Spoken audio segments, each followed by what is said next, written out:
This is a video showing how to create this strand with parameters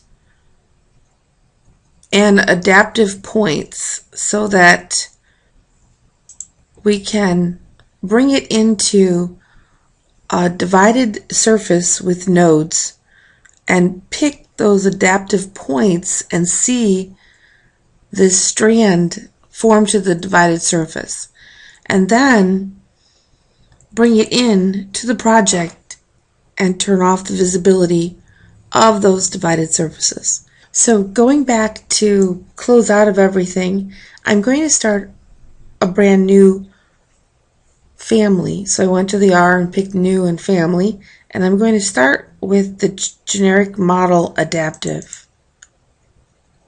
And this is where I'm going to build that strand. So I'll build it on this surface here.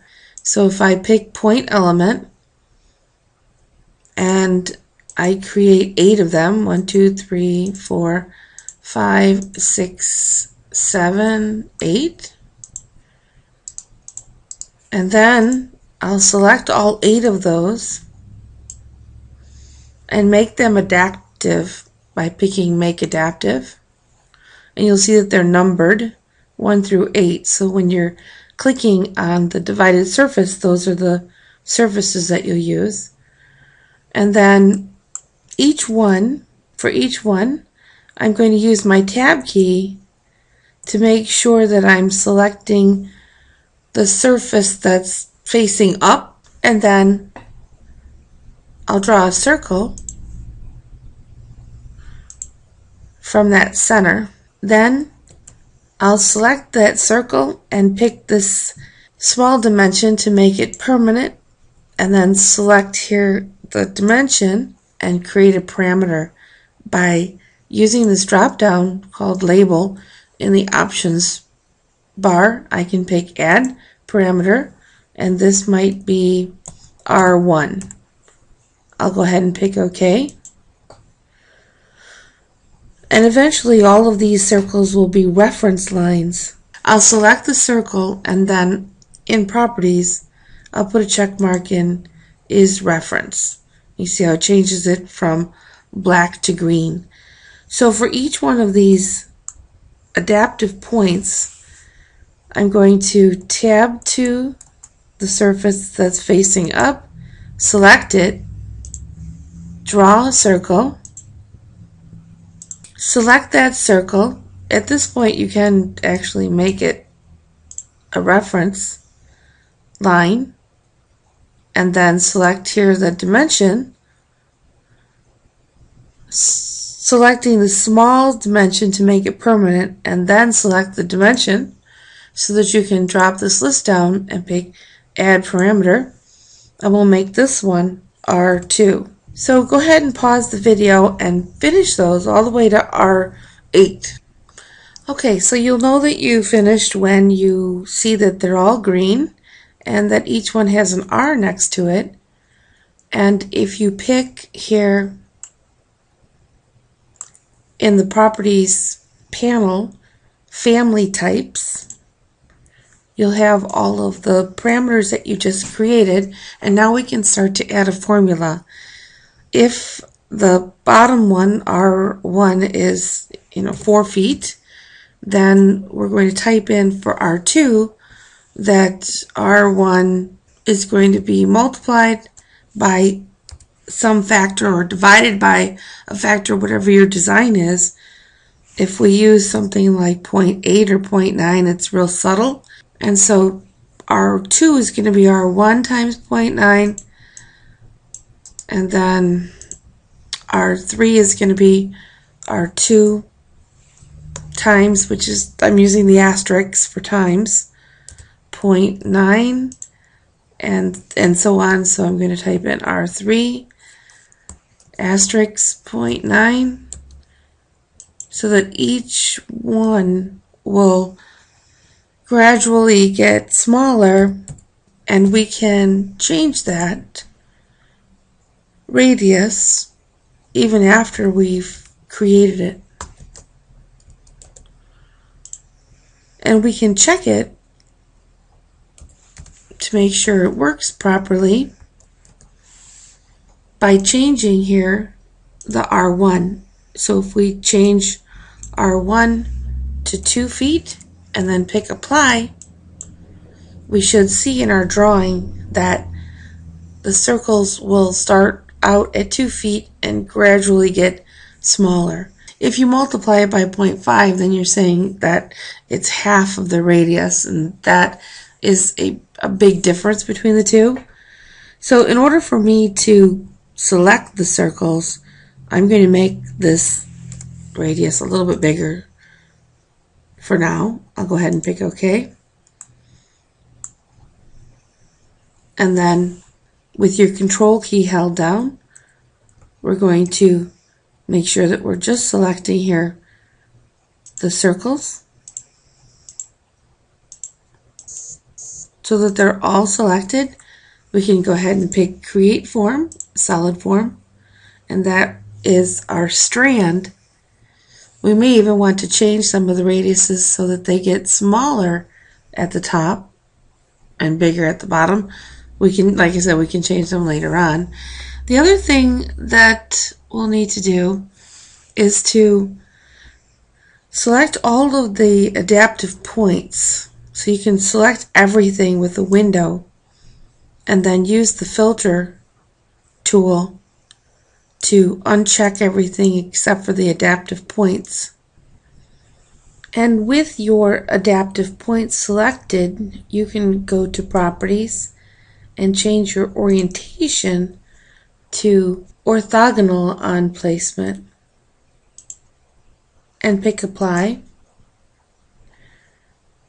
Then select your escape out of that and select your actual form, making sure you're selecting the form. And in the materials area of the properties, pick the small icon to the right and pick Add a Parameter and then type in Material.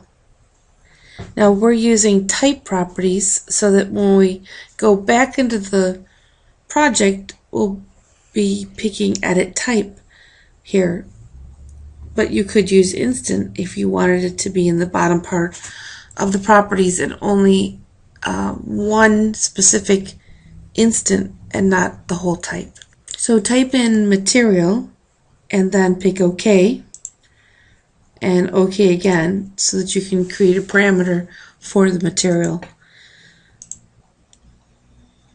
Now let's pick the family type again icon and change this radius to something smaller like 2 feet. We should be ready now to load it into our drawing. We can go ahead and pick Load into Project. And if you don't see it at the end of your pointer, you can go to the bottom node and make sure that you have the node highlighted so that you're snapping right to the node. And each grid, I'll pick another point until I pick 8 of them to finish the strand. Then you could go over to the other side to place the other strand. Now, if you didn't see at all the family that you created, you could come over to the project browser and go to Families and Generic Models, and then under Generic Models and Strand 2, you'll see the family that was loaded. You can highlight it, hold your left mouse button down, and drag it into the project, and that'll also start here placement of your adaptive points.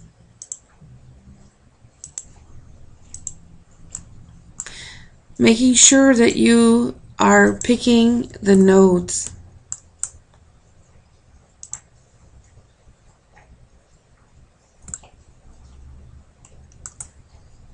Okay, so you can place quite a few of these. In fact, you can cross over a little bit if you'd like to maybe select a node that's already in place so they touch each other at some points.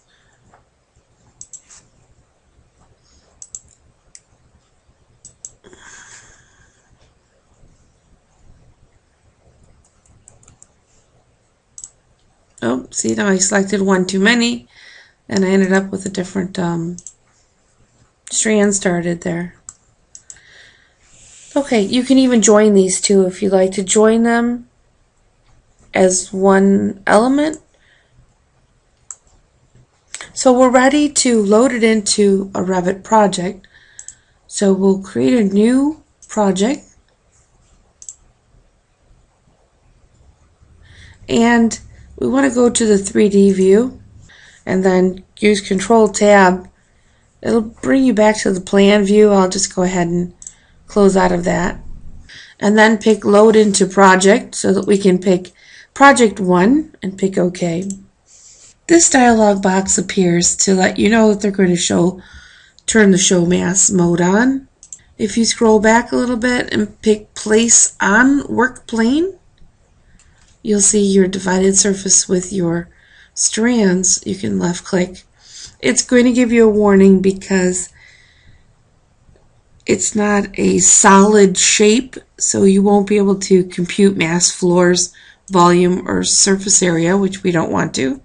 So I'll go ahead and escape out of that. If we change your visual style to realistic, you'll see your strands. You can then use the tab key if you need to select your strand, pick edit type, and see all of the parameters that you created. So if you wanted to make the R1 2'6", something a little bit bigger, once you change that and pick apply, you'll see that the radiuses are changing. You can also go into here your material and change your material to something else, creating a new material if you'd like. You can call it plant, or you can duplicate it and create a plant or concrete or metal finish that you'd like. I'll just go ahead and use plant and pick OK. And now you've got your strands in your project. You can go to Massing and Site, and in the Massing and Site tab you'll see that the mass is going to show here until you pick Show Mass by View Settings. So when you pick Show Mass by View Settings, you're actually using the view settings. So you can type in VG, and in this visibility graphic overrides, when you find your mass here, you can either turn the whole thing, the whole mass off. You can leave the mass on and pick in front of grid lines and nodes to get rid of the grid lines and the nodes. And now you've created a strand and applied it to a divided surface and brought it into the project. Now what we could do to create a mass underneath and then apply faces is to create a mass right here in place. We could create a mass that's maybe a big rectangle underneath this shape.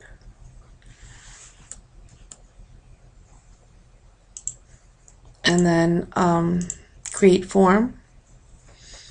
Make it bigger or smaller as we need to. Highlight this surface here. And then go to the front view. Using this box as kind of a guide to create another mass underneath our shape.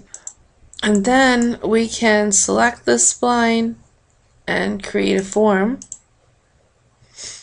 Get rid of this bigger mass and change here using these shape handles the direction of this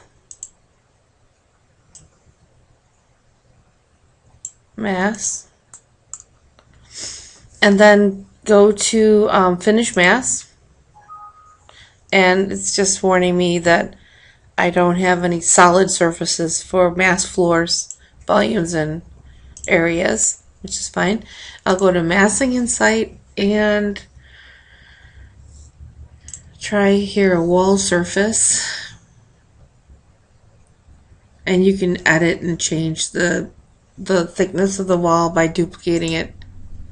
And now you have here a mask that's underneath your strands.